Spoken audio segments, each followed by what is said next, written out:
Bienvenue sur Étoiline Inès TV. Si vous êtes encore nouveau ou nouvelle sur notre chaîne, n'hésitez pas de vous abonner massivement, aimer nos vidéos, commenter et partager. Chez Étoiline Inès TV, c'est la qualité, la différence et la vérité. Priska Kanushipi yaba Priska mwasi Zambe.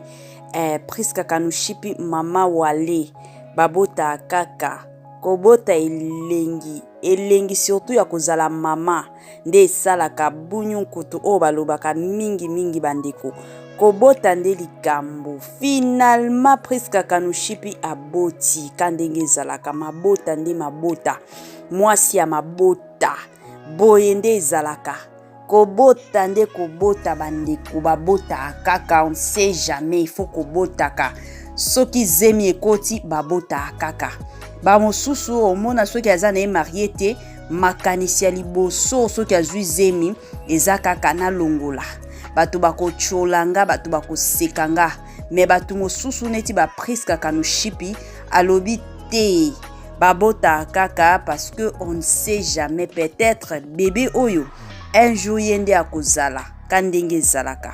Salut chers Bouchou, salut chers abonnés, salut chers connaissances, salut surtout les amis de Étoiline Inès TV. J'espère que vous allez bien. Quant à moi, je suis bel et bien super bien par la grâce de Dieu.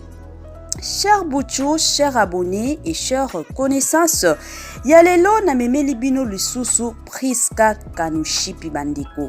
Priska Kanushipi très fâché pona batu oyo balakisa bébé na ye na ba réseaux sociaux. Bandeko somo kandenge izalaka. Priska Kanushipi azaya kosilika, azaya kotomboka makasi.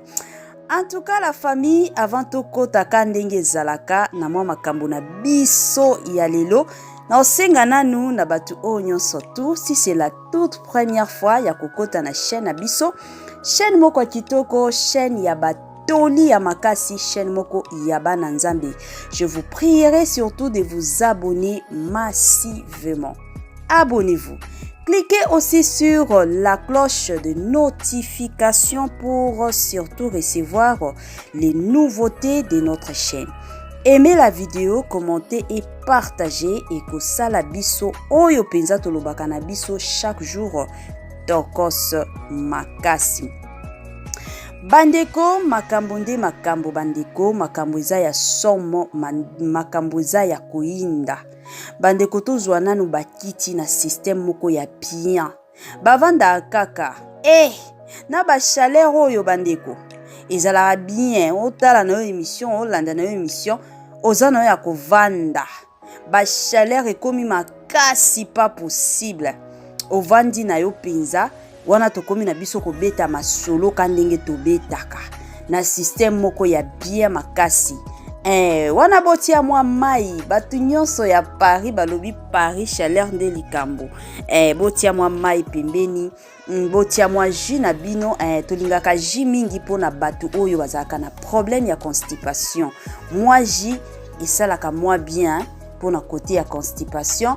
Botia mwa sucré na bino na baloba nini na pete nyonso.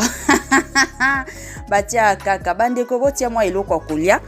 Ezala bien olanda émission ozoliaka côté mosusu ozomelaka côté mosusu po olanda na yo émission kitoko makasi wana penza ekendaka nango de pair bien makasi.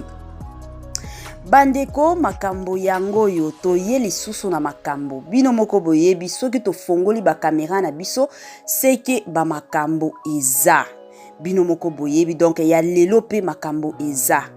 Il y a pas longtemps to sala ki émission moko ya Priska la kisaki mwana kandenge zalaka ebele ya batu baloba na ba commentaire que non asali mabe Priska il faut abomba mwana balakisaka yete ata soki eza camarade na yo ata soki eza nani normalement balakisaka mwana te, mwana babombaka. Bandeko yango ebele ya batu balobaki, mais tovandi pe totali kandenge zalaka. Mokili na biso ndenge tambolaka nde likambo. Toyebi ke na compte ya Priska Kanushipi apibliaki bebe wana abombaki elongi.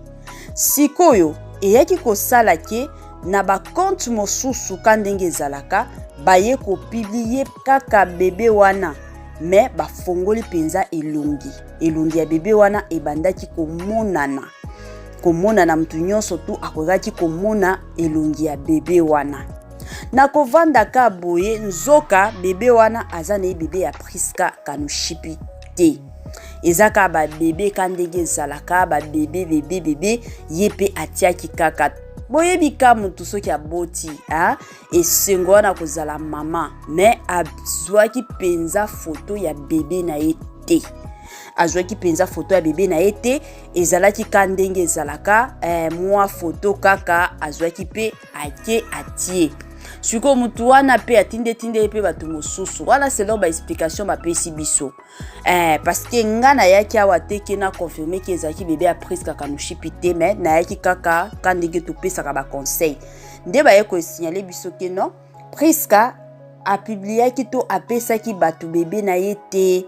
Ezalaki ka ba bebe kandenge zalaka. Sikoyo kandenge batu batunaka, wapi foto ya mwana te omona, wapi foto ya mwana, yango abano pesa batu mosusu ka foto wana. Sikoyo batu kandenge zalaka na communauté na biso eza communauté moko je ne sais pas.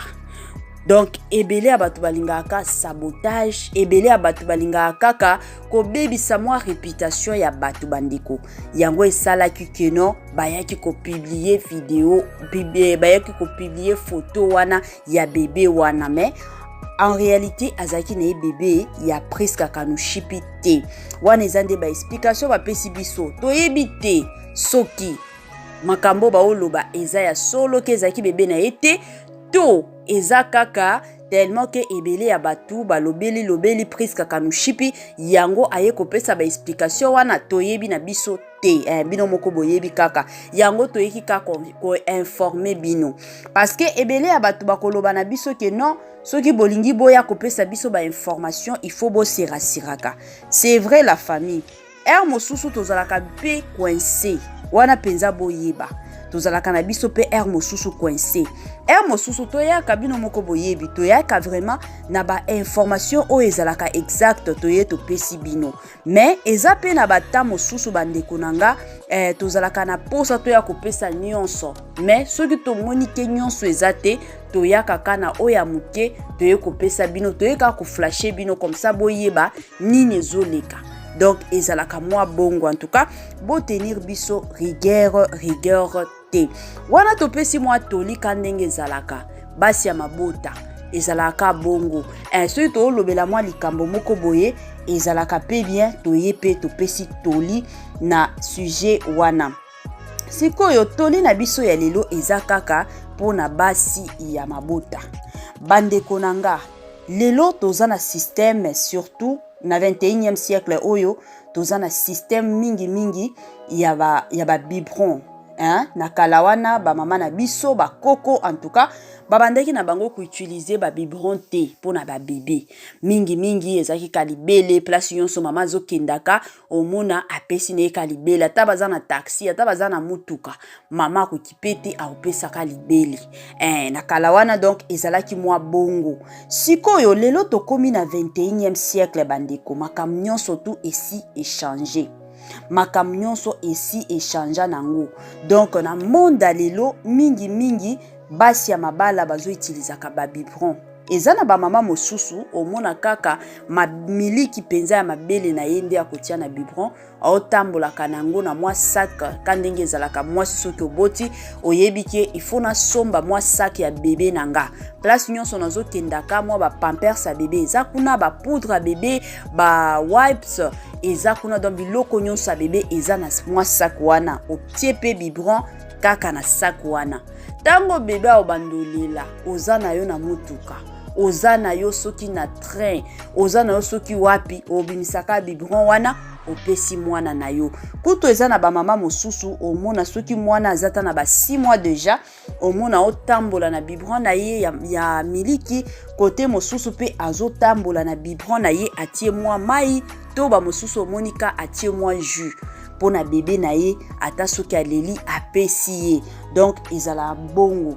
C'est regrettable aujourd'hui na 21e siècle to mona basi mosusu ba jeune mama penza otali boye olobi te mwasi oyo akoki kozala ta na ba 32 ans 33 ans mais aopesa mwana na ye libele na mutuka bandeko aopesa do mutu nyonso tu aomona libele ya mama.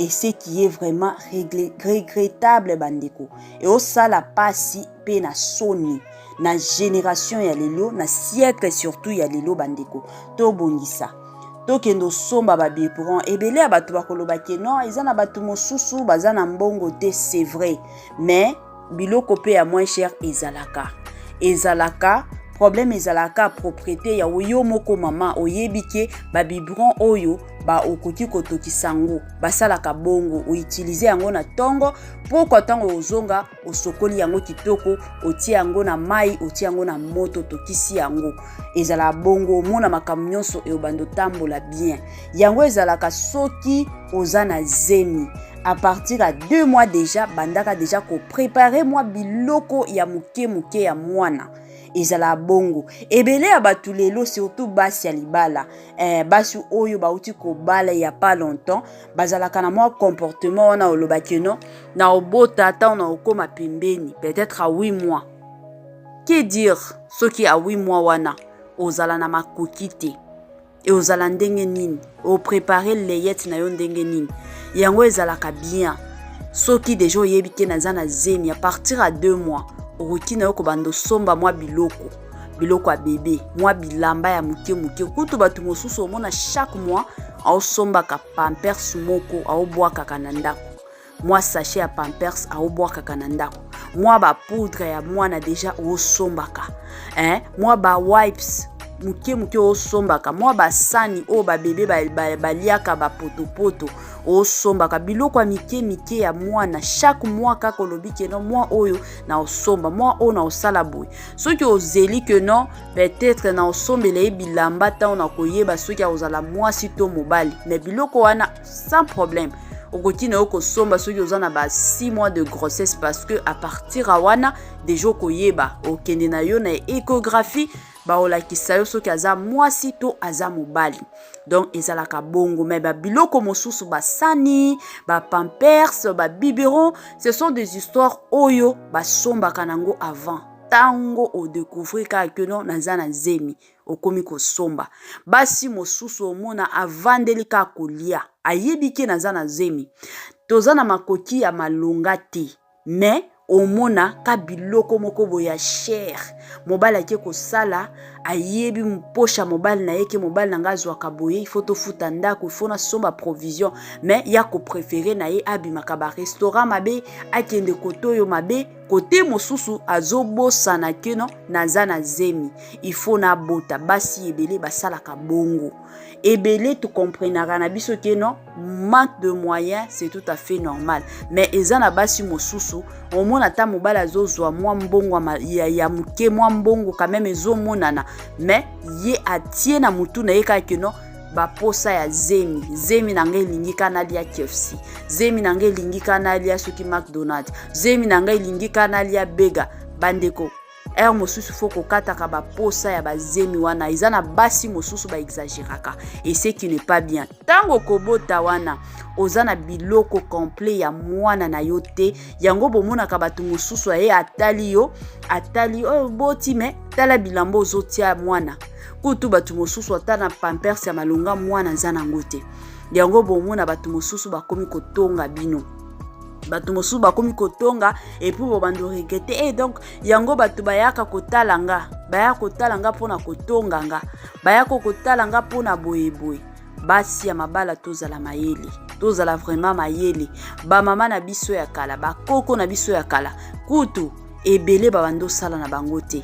Eza pe na bakoko ya mibali o kutu babando sala na bango te.